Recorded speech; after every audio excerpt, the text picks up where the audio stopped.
नमस्कार दोस्तों, अभी कुछ दिन पहले मैंने एक वीडियो बनाया था 15 अगस्त के लिए, जिसमें मैंने बांग्लादेश में जो हालात हैं, उनको ध्यान में रखते हुए मैंने बताया है अपनी वीडियो में कि हम इंडियन हैं तो हमें कितना प्राउड होना चाहिए और हमें अपने देश में कितनी सेफ्टी मिली हुई है, कितनी सिक्योरिटी मिली हुई है, इस बात पर मैंने वीडियो बनाया था।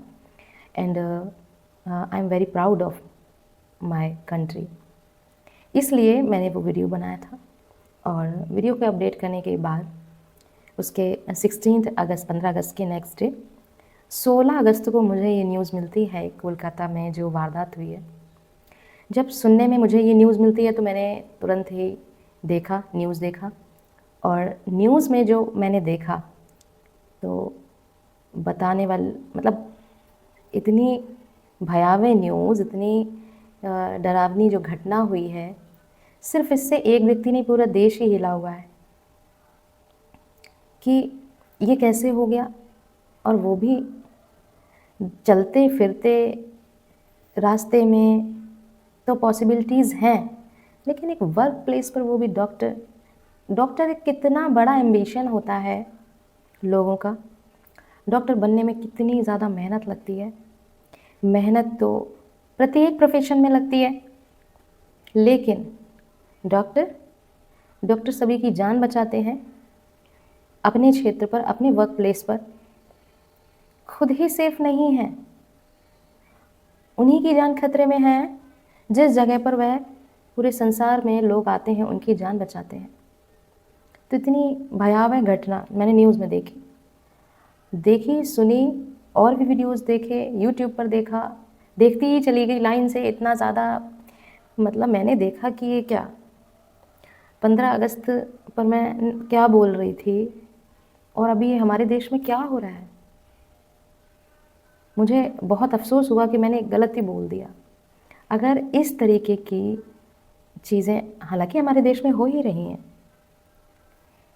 क्राइम बंद नहीं हुआ है, क्राइम तो चल ही रहा है, पर फिर भी कहीं ना कहीं देश की आधी से ज़्यादा जनता सेफ थी और देश को देखते ध्यान में रखते हुए हमें अपने देश पर थोड़ा सा प्राउड होता है। लेकिन ये क्या, ये इसे जब मैंने देखा कि ये तो बहुत दुखद घटना है जिसने मेरे पूरे देश को हिला के रख दिया है, देश के युवाओं को। और आप किसी भी प्रोफेशन में चले जाएं, सभी के मन में डर पैदा कर दिया है। तो मुझे बहुत अफसोस हुआ कि जो मैंने अभी 2 दिन पहले 15 अगस्त पर एक ऐसा वीडियो अपलोड किया कि जिसमें लोग अपनी कंट्री पर नाज करें। बहुत दुख। और इसीलिए आज मैं अपने वीडियो में ये बात कह रही हूँ। मुझे कहने की आवश्यकता नहीं थी, बट मेरा कहने का मन बना कि मैं ये बात बोलूँ कि सच बात है। दूसरे देशों से तो हम क्या ही कंपैरिजन करेंगे। हमारे देश में जब महिला, नारी शक्ति खुद ही सेफ नहीं है, तो इस तरीके की घटना हुई है दोस्तों कि जिसके विषय में कुछ भी कह पाना मुश्किल हो रहा है कि आखिर सभी के मन में एक ही प्रश्न है कि ये हो कैसे गया। तो आप लोगों को क्या हुआ है वो सबको पता है। स्टार्टिंग से न्यूज़ चल रही है, न्यूज़ में आपको XYZ बताया ही जा रहा है इस घटना के इस शुरुआत में क्या हुआ। अभी इतने दिन हो चुके हैं, अभी भी वहाँ पे क्या इन्वेस्टिगेशन चल रही है, क्या हालात हैं वेस्ट बंगाल में। डॉक्टर्स प्रोटेस्ट कर रहे हैं और वो अपने आप को सेफ फील भी नहीं कर रहे हैं। इंसाफ मांगने के दौरान भी वहाँ पे घटनाएं घट गई काफ़ी सारी। तो ये सब वहाँ पे चल रहा है वेस्ट बंगाल में। लेकिन वेस्ट बंगाल क्या ही नहीं रहा ये मैटर, अब तो ये पूरे कंट्री का हो गया है, नेशनल लेवल का मुद्दा हो गया है। जी हाँ, जो लोग, मुझे नहीं पता, इस कंट्री के कुछ लोग भी, हमारे देश के या दूसरे स्टेट्स में बैठे लोग ये सोच रहे हो कि वो उस स्टेट के लेवल का है। तो देखिए, घटनाएं हर स्टेट में हो रही हैं, सभी लोग परेशान हैं इन घटनाओं से और सभी को अपने बच्चों के फ्यूचर की परवाह है। इसलिए दोस्तों, आज इतना डरा हुआ है भारत, कोई सीमा नहीं। और इस घटना में सभी लोग एक होप लगा कर बैठे हैं कि न्याय मिलेगा, ऑफ कोर्स मिलेगा। लेकिन जिस तरह कोलकाता में गवर्नमेंट सरकार है और उन्होंने जितनी लापरवाही दिखाई है इस केस में, पूरे इंडिया में उनकी बहुत इंसल्ट हो रही है। सरकार अपना पावर कितना भी दिखा दे, पर इंडिविजुअल किसी भी व्यक्ति के मन में जो छाप छोड़ देती है गवर्नमेंट, उसको ख़त्म नहीं कर सकती। और इससे किसी भी स्टेट की गवर्नमेंट का फ्यूचर कहीं से अच्छा नहीं होता। इसलिए नहीं होता क्योंकि अभी तो आप हैं सरकार में, तो ठीक है, कहते हैं ना कि वक्त वक्त की बात है, अभी तो सत्ता आपके हाथ में है। पर ये जो माहौल ख़राब हुआ है, माहौल बना हुआ है, उसके हिसाब से आपकी सरकार आगे कितना सर्वाइव कर पाएगी, आप आगे कितना काम कर पाएंगे, कितना लोगों के मन में आपने जगह बनाई है, किस तरीके से कि वो आप दोबारा से वहाँ के सीएम, वहाँ के तो छोड़ ही दीजिए, और भी कहीं के आप नेता बन पाएंगे नहीं बन पाएंगे, वो सारी चीज़ें पब्लिक पर ही डिपेंड करती हैं। ये बात सत्य है कि एक बार सरकार बन जाने के बाद सारी पावर उनके हाथ में आ जाती है, लेकिन पावर हमेशा से पब्लिक, नागरिकों, देशवासियों के हाथ में रही है और रहेगी। तो ये जो वारदात हुई है और वहाँ गवर्नमेंट के जो हालात हैं, उनको देखते हुए आगे क्या होगा वो तो आगे ही पता चलेगा। दोस्तों, मुझे 16 अगस्त को जब ये न्यूज़ मिलती है कोलकाता मर्डर केस के बारे में, मैं रिसेंटली जाकर न्यूज़ देखती हूँ, तो जो मुझे देखने को मिलता है, सुनने को मिलता है, जिस तरीके की घटना हुई है उसके बारे में सुनकर, और जो न्यूज़ में चल रहा है, न्यूज़ चल रही है, उसको देखकर recently tears in my eyes are had. और मुझे बहुत अफसोस हुआ कि अभी 2 दिन पहले मैं क्या कह रही थी। अभी 2 दिन भी नहीं हुआ है, क्या हो रहा है मेरे देश में। तो उसी दिन से मैं कंटिन्यूसली न्यूज़ देख रही हूँ, एक भी न्यूज़ मैंने छोड़ी नहीं है। जो भी न्यूज़ आ रही है उसके आगे की जो इन्वेस्टिगेशन चल रही है, क्या हो रहा है कोलकाता में, वेस्ट बंगाल में, मैं कंटिन्यू देख पा रही हूँ। सोशल मीडिया पर देख रही हूँ, पूरा मीडिया किस तरह भरा हुआ है न्यूज़ से। पूरे देश को हिला के रख दिया है इस न्यूज़ ने, इस वारदात ने पूरे देश को हिला कर रख दिया है। देश को तो हिला दिया, इस देश के पूरे सभी नागरिकों को झंझोर कर रख दिया है। लेकिन क्या गवर्नमेंट ऑफ इंडिया को हिला पाई ये न्यूज़? मेरे अपने वीडियो के माध्यम से और इस देश का हर एक निवासी पूछना चाहता है, वारदात के बाद, कोलकाता की ये वारदात के बाद वेस्ट बंगाल में जो माहौल बना हुआ है, वो क्या सिर्फ उस स्टेट के लेवल का ही है? पूरे देश के लेवल का मुद्दा नहीं है क्या वो? मेरा ऐसा मानना है कि अब यह वारदात, यह मुद्दा जो वेस्ट बंगाल का है, वो सिर्फ स्टेट लेवल का नहीं रहा, यह नेशनल लेवल का, पूरे देश का मुद्दा बन चुका है। वुमेन्स प्रोटेक्शन में अब इस देश में कितना काम करने की ज़रूरत है। जी हाँ, प्रधानमंत्री जी को वुमेन्स प्रोटेक्शन में बहुत काम करने की ज़रूरत है, और ये नेशनल लेवल का ही मुद्दा बन चुका है। तभी तो कोलकाता मर्डर केस को देखकर, वहाँ के हालातों को देख, और वहाँ की government means state of government की हाल ही में की गई हरकतों, इस वारदात के बाद उन्होंने जो एक्शन लिए, सब गलत, जल्दबाजी में तो खुद ही फंस गई सरकार, और डॉक्टरों ने कर दी हड़ताल, और उनको भी कोई प्रोटेक्शन नहीं, और उन पर प्रहार। वारदात के बाद सिर्फ कोलकाता ही नहीं, ऑल इंडिया, एवरी पर्सन डरा हुआ है। और जिस तरह का आक्रोश वुमेन्स में देखने को मिल रहा है, सिर्फ वुमेन्स में भी नहीं, मेंस में, इवन बच्चों में भी। तो ये सभी देखकर celebrities, singer, actor, doctors, government of any other state,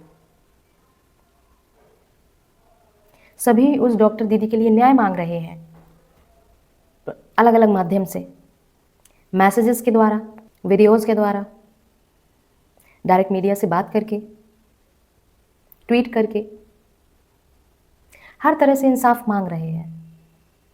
और सिर्फ इंसाफ ही नहीं मांग रहे हैं, पूरे इंडिया में वुमेन्स के सेफ्टी की, प्रोटेक्शन की मांग कर रहे हैं। इतना गुस्सा है लोगों में जितना कि कोविड के टाइम भी नहीं देखा। उस समय तो लोग समझ रहे थे यह कोई सरकार द्वारा लाई हुई आपदा नहीं है, ना ही मनुष्यों द्वारा लाई हुई आपदा है। इसीलिए उस कोविड के टाइम उस परेशानी से, उस स्थिति से सभी लड़ रहे थे और इसीलिए उससे पूरा देश लड़ रहा था। बट मनुष्यों के द्वारा, मनुष्य तो क्या ही कहेंगे, मनुष्य का रूप लेकर बैठे राक्षस के रूप में, जिन्हें बहुत सपोर्ट भी है, प्रोटेक्शन भी है, उनके द्वारा लाई हुई आपदा है ये। लेकिन है तो पूरे देश के ही ऊपर, पूरे देश की वुमेन्स के ऊपर, उस नारी शक्ति के ऊपर जिसने ब्रह्मा विष्णु महेश को भी अवतरित किया था, उन्हें भी जन्मा है। तो क्या ये नेशनल लेवल का मुद्दा नहीं है? मेरे व्यूअर्स बताएं मुझे। इस देश के 80% सिटीजन, 20% को छोड़कर 20% इसलिए छोड़ दिए क्योंकि वही 20% ही तो हैं जो क्राइम करते हैं और पूरे प्रोटेक्शन के साथ जमे बैठे हैं कंट्री में। इंडिया में 80% सिटीजन को समझ आ रहा है कि इस तरीके की घटनाएं इस देश में बहुत पहले से होती चली आ रही हैं। किस तरह क्राइम ने और किस तरह क्रिमिनल्स ने रफ्तार पकड़ी हुई है अपने काम में, और इसको ठीक सिर्फ कानून व्यवस्था ही कर सकती है। लेकिन government of India means prime minister अभी ज़्यादा बात नहीं कर रहे हैं इस मुद्दे पर। उनके बहुत ज़्यादा कोई स्टेटमेंट नहीं आए हैं। क्यों वो एक्शन नहीं ले रहे हैं? देश का प्रत्येक नागरिक अब न्यायालय से और प्राइम मिनिस्टर जी से ही होप लगाए हुए कि बस अब ये ही बचा सकते हैं करप्शन को, और अपने देश की महिलाएं, माताएं, बहनों सबको बचाइए। हाँ, माना कि शायद प्राइम मिनिस्टर जी के हिसाब से यह नेशनल लेवल का मुद्दा ना हो, और वो तो सिर्फ नेशनल लेवल के मुद्दों को ही शॉर्ट आउट करते हैं। बट मेरी माननीय प्रधानमंत्री जी से रिक्वेस्ट है, और इस देश के प्रत्येक नागरिक की रिक्वेस्ट है, सिर्फ मेरी नहीं है, प्रत्येक नागरिक की यह रिक्वेस्ट है। यह क्राइम अब एक अलग ही मोड़ पर चले गए हैं। तो गवर्नमेंट ऑफ इंडिया अपने सारे काम आगे पीछे कर लीजिएगा, बट अभी एक्शन लीजिए और अपने देश की रक्षा कीजिए, इस नारी शक्ति की रक्षा कीजिए, और अपने पोस्ट, अपने पद की पावर का पूरा इस्तेमाल कीजिए। पहले अपने देश को बचाएं, फिर किसी और देश के बारे में सोचें। पहले अपने देश को क्यों? क्योंकि यहाँ पर मुझे एक कहावत याद आ रही है दोस्तों, वो मैं बोलना चाहूँगी कि जब हम बाहर की दुनिया को ठीक करने चलते हैं, बाहर के लोगों को सुधारने के लिए खड़े होते हैं, बाहर का माहौल ठीक करने के लिए खड़े होते हैं, तो हमसे क्या कहा जाएगा कि पहले अपने आप को तो ठीक करो, अपने आप को तो सुधारो, तब बाहर किसी को करना। तो क्या मतलब कि पहले हमें अपने आप को सुधारना ज़रूरी है, अपने घर को सुधारना ज़रूरी है, उसके बाद ही बाहर निकल कर किसी को ठीक करने का हिसाब है। तो मैं कहना चाहूँगी ठीक उसी प्रकार इस देश का प्रत्येक नागरिक, जिसमें मैं भी शामिल हूँ, चीख चीख कर कह रहा है प्रधानमंत्री जी से कि माननीय प्रधानमंत्री जी, ये देश आपका घर है, यहाँ का नागरिक आपका परिवार है, परिवार का हिस्सा है, आपके घर के सदस्य हैं ये नागरिक। पहले आप इनको बचाइए, अपने देश, अपने घर को बचाइए, इन सभी क्रिमिनल्स से, क्राइम से अपने घर को बचाइए, अपने घर में रहने वाले सदस्यों को बचाइए, और बचाइए उन राक्षसों से जो इस देश में मनुष्य रूप लेकर बैठे हैं। कीजिए अपने पावर का इस्तेमाल, जैसे किया था कोविड में, ठीक वैसे ही आपसे ही होप है सभी देशवासियों को। तो सुन लीजिए सभी की पुकार और कीजिए उनकी मदद, क्योंकि न्यूज़ चैनल के माध्यम, सोशल मीडिया के माध्यमों से, सरकार के स्टेटमेंट के माध्यमों से, सीबीआई की जांच के माध्यमों से जो कुछ जनता को सुनने में आ रहा है,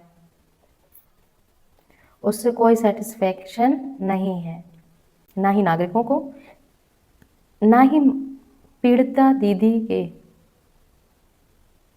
माता पिता को। बस होप है आपसे और न्याय व्यवस्था से। आप कुछ सख्ती करें, असली गुनहगार को पकड़वाने में हेल्प करें, क्योंकि अगर असली क्रिमिनल्स बच जाते हैं, इतनी हार्डली इन्वेस्टिगेशन के बाद, सीबीआई की जांच पड़ताल के बाद, सब कुछ सामने नजर आन होने के बाद, इतना समय वेस्ट हो जाने के बाद भी डॉक्टर्स लोगों ने इतना प्रोटेस्ट किया, दिन रात एक कर दिया इंसाफ मांगने के लिए, उनकी मेहनत इतनी वेस्ट ना जाए, उसके बाद भी क्राइम करने वाले अगर बच जाते हैं तो समझ लीजिएगा कि कहीं तीसरा विश्व युद्ध हमारे देश में ही ना हो जाए। सॉरी मैं कह रही हूँ, बट जो परिस्थिति बनी हुई है, और क्राइम की तो बात ही क्या करें, जो आज ही 7वें आसमान पर है, तो कल क्या होगा। ये तो थी पुकार जो पूरे देश की है प्रधानमंत्री जी से, न्याय व्यवस्था से। इसको, मेरे वीडियो को जो लोग भी सुन रहे हैं, देख रहे हैं, उनकी भी ऐसी कोई पुकार है, अगर वो भी चाहते हैं कि नहीं, नारी शक्ति का सम्मान, और सिर्फ नारी शक्ति ही नहीं, पूरे देश में सभी नागरिकों को इंसाफ के साथ, सच्चाई के साथ निडर होकर जीने का अधिकार है, तो इस परेशानी से निकलने के लिए हम किसको पुकारेंगे? देश की न्याय व्यवस्था और गवर्नमेंट ऑफ इंडिया, जो देश की सबसे ऊंची पोस्ट पर बैठे हैं, और हम किसको पुकारेंगे? तो ज़रूर से न्याय मिले उन दीदी को, डॉक्टर दीदी को।